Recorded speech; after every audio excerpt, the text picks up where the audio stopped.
प्रेम ही आकर्षण शक्ति। प्रेम ही जीवन शक्ति है और प्रेम ही आकर्षण शक्ति है। जहाँ प्रेम होता है वहाँ परमात्मा तक प्रकट हो जाते हैं।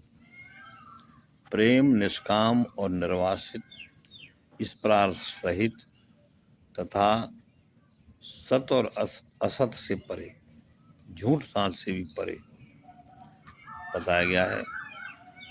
संसार का निर्माता जो है तो सत और असत के ताने बाने से बना हुआ है, जबकि आत्माराम परमात्मा तो प्रेम, दया, धर्म, सहनशीलता, पवित्रता द्वारा या अनन्य भक्ति द्वारा पाने योग्य है। सतत क्रिया योग के द्वारा हम संसार सागर को पार कर सकते हैं। जानो देह अभिमान का अभाव होता है तब संसार का भी अभाव होता चला जाता है। तभी साधक ईश्वर के सन्मुख होकर के उनके परम धाम की ओर प्रवेश कर जाता है।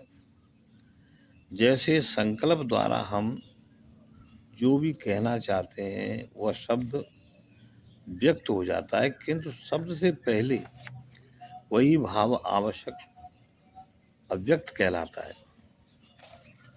ऐसे परमात्मा संसार में है, किंतु परमात्मा में संसार नहीं है। इसलिए ईश्वर तो सत प्रसत सत्य कहा गया है। दृढ़ निश्चय के द्वारा ईश्वर भजन करने से ज्यों ही अंतःकरण का बाध हो जाता है या अंतःकरण या मन निष्कलंक या परम शुद्ध हो जाता है, तो शुद्ध बुद्धि, सूक्ष्म बुद्धि के द्वारा वह परमात्मा अनुभव करने योग्य है।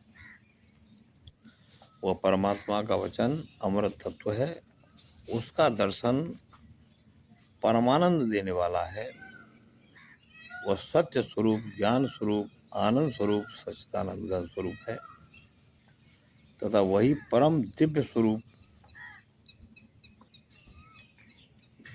ज्योति स्वरूप है, जिसके समक्ष करोड़ों सूर्य भी प्रकाशवान नहीं हो सकते।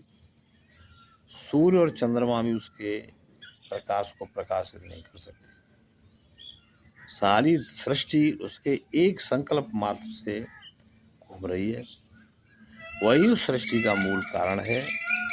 वही स्थिति करना, पालन करना, प्रलय करना, वह सब तीन बंधु का ही काम है। वह दयावान है, धर्म का रक्षक है, भक्तों, संतों, ब्राह्मणों, गौओं और दीनों का भी रक्षक है। धर्म की स्थापना के वास्ते अजन्मा होते हुए भी शरीर धारण करके लीला करता है। यूँ तो वह बिना शरीर के जो चाहे सो कर सकता है, क्योंकि समर्थ हो न दोष गोसाई। फिर भी अपने भक्तों, संतों, ब्राह्मण, गौ, पृथ्वी का भार तानने की प्रतिज्ञा करके अपने वचन निभाने के वास्ते युग युग में अवतार ग्रहण करता है। यदा यदा धर्मस्य ग्लानिर्भवति भारत अभ्युत्थानं तद्धर्मस्य तदात्मानं सृजामि। जब जब जो है धर्म में कमी आती है तो ईश्वर किसी न किसी रूप में होकर के प्रकट होते हैं और धर्म की स्थापना करते हैं। सुख शांति उन्नति की वर्षा करते हैं। उसकी लीला बड़ी अनोखी और विचित्र होती है, क्योंकि परमात्मा सर्व समर्थ है। वे ही सर्वनियंता हैं। उनके लिए संसार में कुछ भी दुर्लभ नहीं है। श्रुति, शास्त्र, पुराण, उपनिषद आदि जो सदग्रंथ हैं, उनकी जो गाथा गाते हैं, योग, संन्यास और कर्मयोग के आप ही निर्माता हैं। जब कभी लोग ईश्वर ज्ञान से विमुख हो जाते हैं, तब ज्ञान योग संन्यास को स्थापना के लिए पिता ज्ञान अपने प्रिय भक्तों के द्वारा सारे संसार को देते हैं और मनुष्य के हृदय के लिए, उद्धार के लिए मार्ग बताते हैं। वह अच्छा ज्ञान नित्य नूतन सनातन और परम अविनाशी है। ईश्वर के वचन को